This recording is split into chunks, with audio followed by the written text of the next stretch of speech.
Good morning, students. This is our lecture 4 of Unit 1 in Material Science, Concept of Elastic and Plastic Deformation. तो उससे पहले हम अब तक क्रिस्टलाइजेशन के बारे में पढ़ चुके हैं, क्रिस्टल लैटिस के बारे में पढ़ चुके हैं, फ्रैंक रीड डिफॉर्मेशन के बारे में पढ़ चुके हैं. अब डिफॉर्मेशन मैं एक्सप्लेन पहले भी कर चुका हूँ. दो तरह का होता है, एक इलास्टिक डिफॉर्मेशन और एक प्लास्टिक डिफॉर्मेशन. बेसिकली डिफॉर्मेशन क्या होता है? Deformation is change in dimension of material under the action of applied force caused by mechanical action और by various physical and physico-chemical process.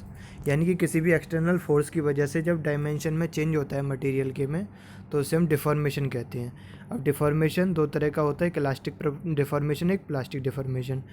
Elastic deformation जो होता है वो टेम्परेरी होता है, प्लास्टिक डिफॉर्मेशन परमानेंट होता है. इलास्टिक डिफॉर्मेशन होता है जब हम किसी ऑब्जेक्ट पे फोर्स अप्लाई करते हैं तो उसके बाद वो डिफॉर्म हो जाता है, लेकिन जब हम फोर्स हटा लेते हैं उसके ऊपर या स्ट्रेस हटा लेते हैं उसके ऊपर से, तो वो अपनी इनिशियल पोजीशन रिगेन कर लेता है. इस तरह के डिफॉर्मेशन को कहते हैं इलास्टिक डिफॉर्मेशन. लेकिन अगर हम कोई फोर्स अप्लाई करते हैं और उसके बाद कोई ऑब्जेक्ट डिफॉर्म होता है और फोर्स हटा लेने के बाद भी वह उसी पोजीशन में रहता है, अपनी इनिशियल पोजीशन रिगेन नहीं कर पाता, तो उसे प्लास्टिक डिफॉर्मेशन कहते हैं. अब दोनों ही तरह के डिफॉर्मेशन दो तरह के होते हैं, एक इंस्टेंटेनियस और एक टाइम डिपेंडेंट.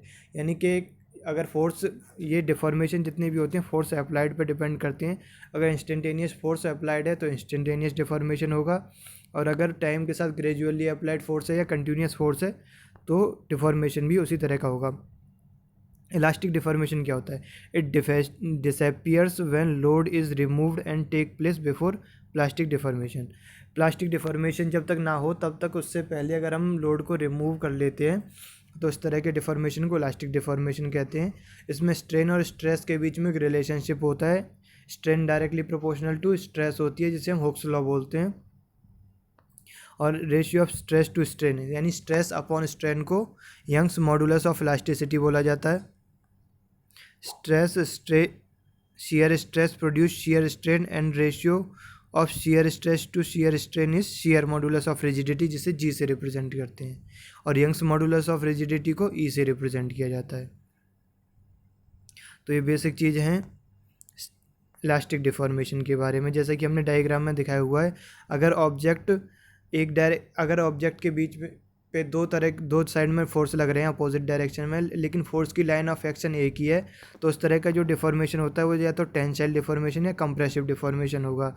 लेकिन फोर्स की डायरेक्शन के बीच में डिस्टेंस है कुछ, जिसे हम एसेंट्रिसिटी भी बोलते हैं, तो इस तरह का जो डिफॉर्मेशन होता है उसे हम शियर स्ट्रेस या शियर स्ट्रेन कहते हैं. ठीक है. अब उसके बाद आते हैं हम प्लास्टिक डिफॉर्मेशन पे. It's a permanent deformation which persist even when deforming load is removed. यानी कि लोड को रिमूव कर लिया जाए उसके बाद भी डिफॉर्मेशन अगर ऑब्जेक्ट में रह जाता है तो वो प्लास्टिक डिफॉर्मेशन होता है. ये तब होता है जब हम इलास्टिक लिमिट होती है, जहाँ तक कर्व हमारी इलास्टिक जो हमारी कर्व होती है स्ट्रेस स्ट्रेन डायग्राम की, वो जहाँ तक स्ट्रेट रहती है वहाँ तक तो इलास्टिक लिमिट रहती है. लेकिन उसके बाद क्या होता है, प्लास्टिक डिफॉर्मेशन होना शुरू हो जाता है. उसके बाद हम जितने आगे जाएंगे, अगर हम लोड को रिमूव भी करते हैं फिर भी उसके बाद उसमें कुछ ना कुछ डिफॉर्मेशन रह जाता है, उसे प्लास्टिक डिफॉर्मेशन कहते हैं. ये नॉन लीनियर रिलेशन होता है between stress and stress. Okay. अब आते हैं हम, नेक्स्ट टॉपिक है हमारा yield point phenomena. Yield point phenomena क्या होता है? जैसे मैं आपको अभी डायग्राम दिखा रहा हूँ, ये स्ट्रेन स्ट्रेस कर्व है माइल्ड स्टील के लिए. ये दो तरह की होती है, एक डक्टाइल मटेरियल के लिए अलग होती है और ब्रिटल मटेरियल के लिए अलग होती है.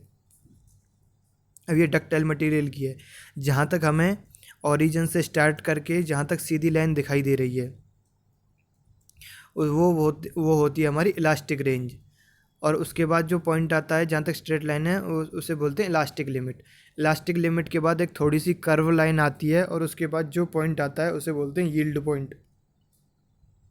यहाँ तक हमारा मटेरियल सेफ होता है. उसके बाद मटेरियल में डिफॉर्मेशन बढ़ना स्टार्ट हो जाते हैं और मटेरियल अपनी मतलब स्ट्रेंथ को खो देता है, उसमें फ्रैक्चर हो सकता है, वो ब्रेक हो सकता है. यील्ड पॉइंट दो तरह के होते हैं। जो पहला वाला पॉइंट दे रखा है डायग्राम में, आपको दिख रहा होगा, उसे अपर यील्ड पॉइंट बोला जाता है। उसके बाद जो दूसरा डायग्राम है वो लोअर यील्ड पॉइंट होता है। लोअर यील्ड पॉइंट के बाद जब ये क्रॉस करके ऑब्जेक्ट आगे जाता है तो आता है अल्टीमेट स्ट्रेस आती है। अल्टीमेट स्ट्रेस के बाद क्या होता है, या तो मटेरियल में थिनिंग शुरू या और नेकिंग शुरू हो जाती है, या और उसके बाद वो या तो टूट जाता है या फिर उसके अंदर फ्रैक्चर्स आ जाते हैं।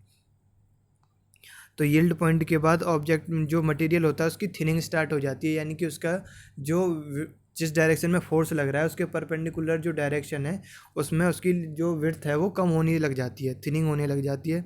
उसके बाद नेकिंग होती है, यानी कि बहुत ज़्यादा पतला हो जाता है बीच में से, और अल्टीमेट स्ट्रेंथ तक पहुँचते पहुँचते वो ब्रेक हो जाता है। अभी यहाँ पे दो तरह के ऑब्जेक्ट को हमने दिखाया है, एक है डक्टाइल मटेरियल और एक है ब्रिटल मटेरियल। तो इसमें हमने ट्रू स्ट्रेस स्ट्रेन दिखाए हैं। एक दो तरह के स्ट्रेस और स्ट्रेन होते हैं, एक इंजीनियरिंग स्ट्रेस स्ट्रेन और एक true stress strain. Engineering stress जो होती है, स्ट्रेस होता है फोर्स अपॉन एरिया, और जैसे जैसे एरिया क्रॉस सेक्शनल एरिया, जैसे जैसे हम लोड बढ़ाते जाते हैं तो जब थिनिंग होती है तो क्रॉस सेक्शनल एरिया कम होता जाता है। तो जब कम क्रॉस सेक्शनल एरिया को हम डिवाइड करेंगे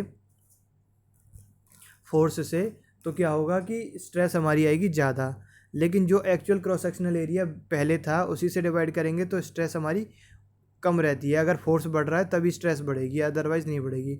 लेकिन जैसे जैसे थिनिंग होती जाती है क्रॉस सेक्शनल एरिया कम होता जाता है, even though without increasing the force, वहाँ पे क्या होता है, स्ट्रेस बढ़ रही होती है, क्योंकि स्ट्रेस होता है फोर्स अपॉन एरिया, और एरिया जब कम हो रहा है, फोर्स कांस्टेंट है, तो भी स्ट्रेस हमारी इंक्रीज़ होती रहेगी।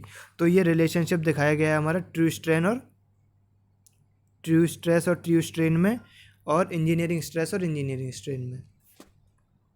उसके बाद आती है स्ट्रेन हार्डनिंग। स्ट्रेन हार्डनिंग एक प्रोसेस होता है कि जैसे जैसे हम ऑब्जेक्ट को बार बार अगर इलास्टिक लिमिट के अंदर डिफॉर्म करते हैं और फिर लोड हटा लेते हैं तो उसकी जो यील्ड पॉइंट है, अपर यील्ड पॉइंट और लोअर यील्ड पॉइंट दोनों इंक्रीज़ हो जाते हैं। तो इस तरह का जो प्रोसेस होता है उसे स्ट्रेन हार्डनिंग बोला जाता है।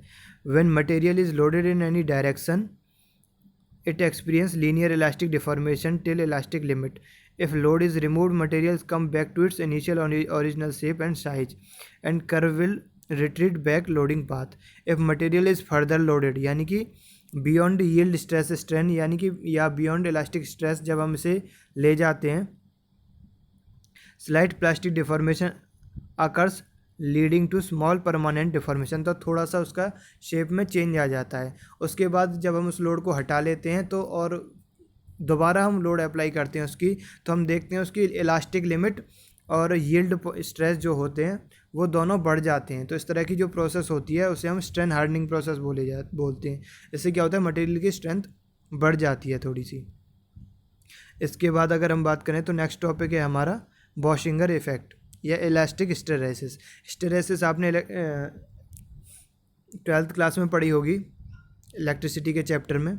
ऐसे यहाँ पे इलास्टिक हिस्टेरेसिस होता है या बॉशिंगर इफेक्ट होता है। जैसे कि हमने अभी डिस्कस किया था स्ट्रेस हार्डनिंग में कि जब हम किसी ऑब्जेक्ट को बार बार इलास्टिक लिमिट तक डिफॉर्म करते हैं और उसके बाद उसे रिलीज़ कर देते हैं तो वो इनिशियल पोजीशन में आ जाता है। लेकिन जब इलास्टिक लिमिट से ज़्यादा डिफॉर्म कर देते हैं और उसके ऊपर से लोड हटाते हैं तो अपनी एग्जैक्ट इनिशियल पोजीशन में नहीं आ पाता, थोड़ी सी प्लास्टिक डिफॉर्मेशन उसमें रह जाती है। तो अगर हमें उसे दोबारा से उसकी इनिशियल पोजीशन में लाना है तो हम क्या करते हैं, उसे बैकवर्ड डायरेक्शन में बैकवर्ड डायरेक्शन में फोर्स लगाते हैं। पहले जिस डायरेक्शन में स्ट्रेस अप्लाई की थी हमने, अब उसके अपोजिट डायरेक्शन में स्ट्रेस लगाएंगे। उसके लिए क्या होता है, हमें अपोजिट डायरेक्शन में फोर्स लगाना होता है। और उसकी जैसे अगर हमने पहले टेंसाइल फोर्स लगाया तो अब इस बार हम कंप्रेसिव फोर्स लगाएंगे। तो इलास्टिक लिमिट टेंसाइल की भी अलग होती है और कंप्रेसिव की भी होती है। तो हम उसे कंप्रेसिव इलास्टिक लिमिट से ज़्यादा डिफॉर्म करेंगे तो क्या होगा कि जब उसके से हम लोड रिमूव करेंगे तो अब दोबारा वो अपनी इनिशियल पोजीशन में आ जाएगा। अगर हमें स्ट्रेन हार्डनिंग की वजह से कोई मटेरियल अगर अपनी इनिशियल पोजीशन में नहीं आ पा रहा, उसमें प्लास्टिक डिफॉर्मेशन हो जाती है, तो हम उसे अपोजिट डायरेक्शन में इलास्टिक लिमिट से ज़्यादा डिफॉर्म करते हैं अगर, तो वो दोबारा अपनी ओरिजिनल पोजीशन रिगेन कर लेता है। तो इस तरह का जो प्रोसेस होता है उसे हम बॉशिंगर इफेक्ट कहते हैं। जैसे कि स्ट्रेन हार्डनिंग इंक्रीज़ करती है यील्ड स्ट्रेंथ को, ऐसे ही Bauschinger effect decrease the yield stress of material when loaded initially in one direction and then subsequently in opposite direction. अगर पहले हमने टेंसाइल किया है तो बाद में हम कंप्रेसिव कर लेंगे। बिलो रिक्रिस्टलाइजेशन टेम्परेचर, ये सबसे इम्पोर्टेंट पॉइंट है कि ये सारी चीज़ें रिक्रिस्टलाइजेशन टेम्परेचर के नीचे होनी चाहिए। रिक्रिस्टलाइजेशन टेम्परेचर क्या होता है और कितना होता है वो हम अगले लेक्चर्स में डिस्कस करेंगे। तो अभी रिक्रिस्टलाइजेशन टेम्परेचर से नीचे अगर हम किसी ऑब्जेक्ट को एक डायरेक्शन में पहले स्ट्रेस ले देते हैं या डिफॉर्म करते हैं यील्ड स्ट्रेस तक, और उसके बाद उसमें प्लास्टिक डिफॉर्मेशन आ जाता है, तो हम उसे अगर अपोजिट डायरेक्शन में यील्ड स्ट्रेस तक ले जाते हैं तो वो अपनी इनिशियल पोजीशन रीगेन कर लेता है या उसकी यील्ड स्ट्रेस में डिक्रीज़ हो जाता है। अगर पहले इंक्रीज़ हुआ है अब डिक्रीज़ हो जाए, हो सकता है वो अपनी इनिशियल पोजीशन में आ जाए या कम ज़्यादा। When a material is loaded in any direction it experience elastic deformation till elastic limit. If it further loaded yield stress slide beyond yield stress, यानी कि slightly plastic deformation will occurs leading to small permanent deformation. तो अगर उस direction में permanent deformation हो रहा है तो अपोजिट डायरेक्शन में भी परमानेंट डिफॉर्मेशन होगा, और अगर ये दोनों डिफॉर्मेशन बराबर हैं तो जो ऑब्जेक्ट है वो अपनी इनिशियल पोजीशन रीगेन कर लेता है। लेकिन ऐसा प्रैक्टिकली पॉसिबल नहीं होता है, कुछ ना कुछ प्लास्टिक स्ट्रेस दोनों डायरेक्शंस में रह जाती है, लेकिन हम एट ए पर्टिकुलर कुछ लिमिट तक हम इसे रिड्यूस करने में सक्सेस हो जाते हैं।